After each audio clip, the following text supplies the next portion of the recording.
we're coming out of a European bread baking tradition, and if you go to France or you go to Italy, you find these fabulous breads that are made, in a little village, and the bread has a particular characteristic based on the local ingredients that they're using in that bread. And so we're trying to do the same thing, saying, okay, we know we can grow wheat in Maine, and so let's grow the best wheat we can possibly grow, and then let's see what kind of breads we can make with that wheat. C'est mégantique.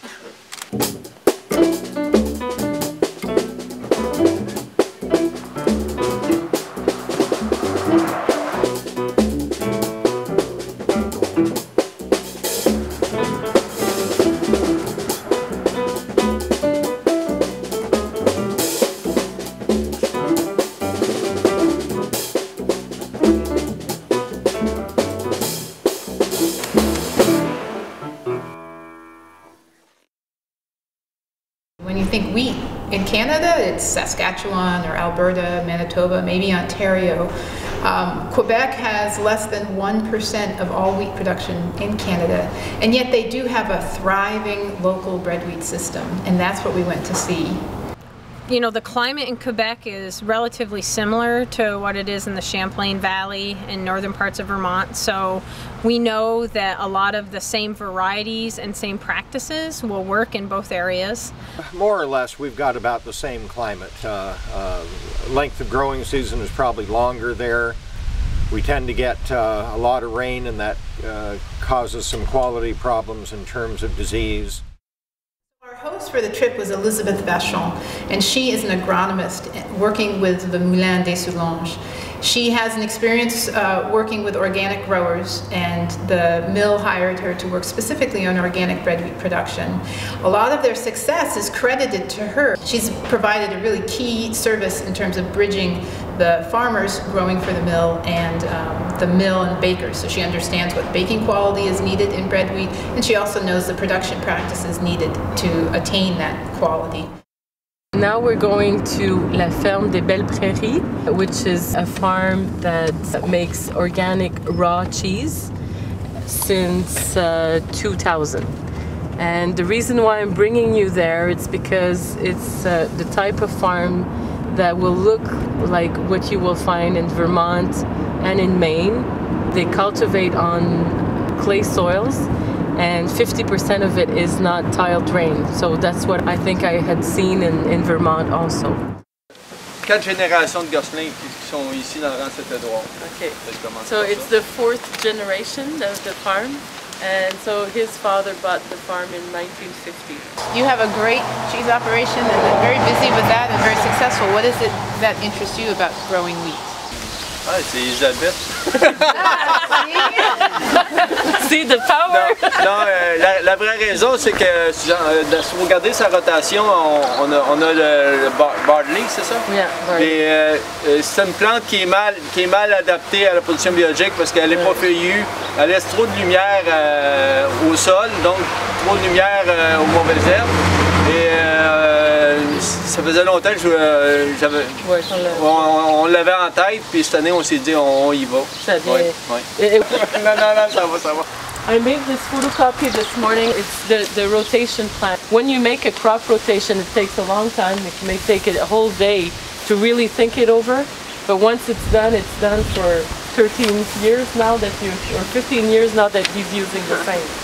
C'est que la rotation. On la respecte religieusement. Oui, c'est ça. Yeah. Le fumier, on va le mettre au moment qu'on détruit la jachère pour notre future culture de céréales. Yeah. Et le compost qu'on pourra aller voir, tantôt on va aller voir le compost. And he puts it also the compost, the 2nd year production of hay. Because that way the compost liberates the nitrogen when you have the cereal. It takes, time for compost to liberate the nitrogen. Sometimes also when they underseed the cereal with hay, once they take out the cereal, then they put the manure to, bring back what they took. UVM, Heather was doing these workshops specifically for dairy.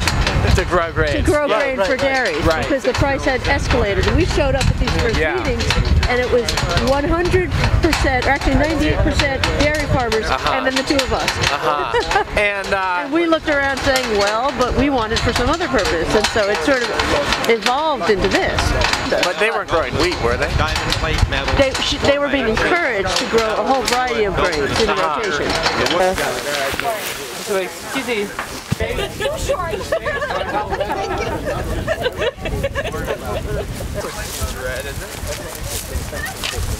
So here, this will be turned over. Ici, ça va être un mélange. L'année prochaine, on commence à y aller. Yes. It's a mégantic. And there's a lot of weeds here, but it's not weeds that can't be cleaned. It's, usually you see this here, we have,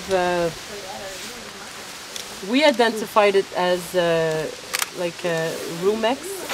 So what do you think of that wheat as a miller?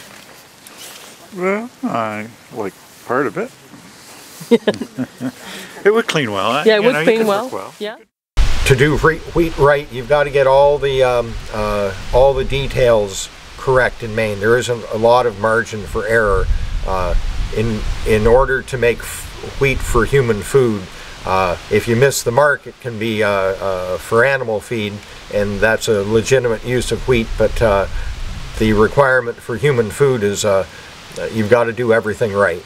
The biggest reason we reject wheat are it either doesn't have an adequate falling number, which is an indication that it had sprouting in the field, and the falling number is too low, so we can't make bread out of it, or we have disease issues like Fusarium producing the toxin, which we are required to get down to under 1 part per million. That was a big discussion in the Quebec trip, because they had the previous year actually had to go to Ontario for their wheat.